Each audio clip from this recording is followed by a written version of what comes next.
Hello, fellow birdwatchers. 2024 has been a busy year. It's hard to believe in March that I released my first birdwalk video. This video is going to be a compilation of my favourite footage taken of Australian birds throughout the year. I've also included some behind the scenes info on each shot and some previously unseen footage. First, we're going to have a quick recap of the locations we've visited, and then from there it's all birds. Let's get started.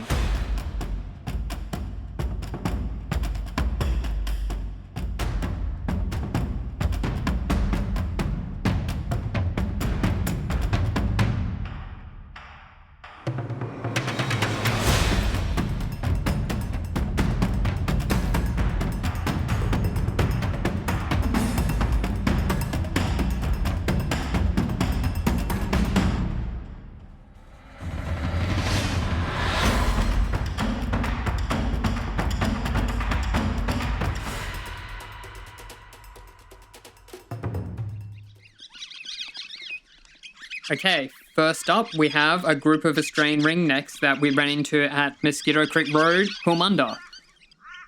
I found their colours breathtaking and they were so much fun to watch. Oh, by the way, this compilation is my commentary about the footage. If you'd like to find out more about each bird species, check out the associated birdwalk video. Closer to Brisbane, at Sandy Camp Road Wetlands, I ran into this grey butcherbird. As per most of the shots in this collection, I was lucky to happen upon this bird when the lighting conditions were just right. I really liked this angle because you could see the details of the feathers on its back. Towards the end of that walk, we saw two osprey. Unfortunately, I had to cut out this footage due to timing reasons. Up in Cairns, previously I had only seen metallic starlings really far away, like a little tiny dot.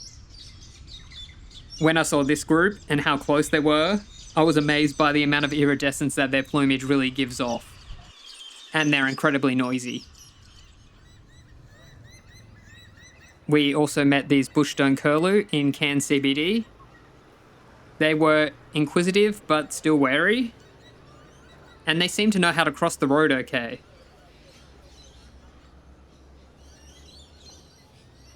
Down in Adelaide in South Australia, we had these Eastern Rosella with their incredible colours.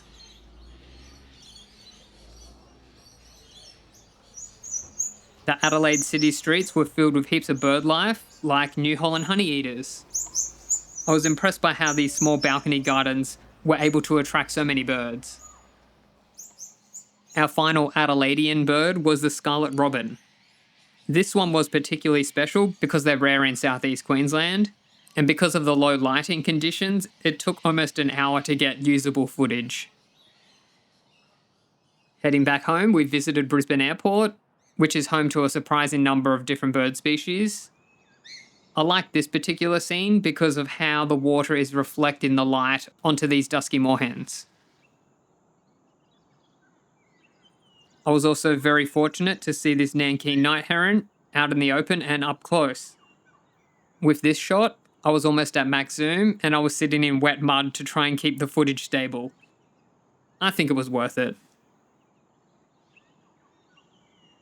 Before I decided to do the Mini P Parklands walk as a rainy day video, I filmed this rainbow lorikeet feeding off this picnic table in the warm sunny light.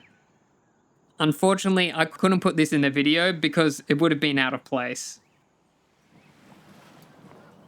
Over at Wellington Point in King Island, I was happy with how this footage clearly shows the facial markings of the pied cormorant against a soft seaside backdrop.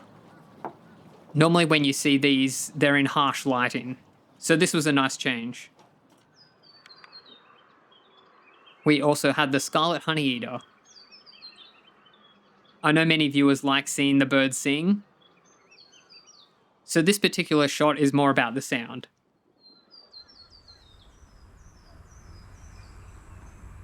At Sanford Eco Corridor, I was lucky to get this red-backed fairy wren.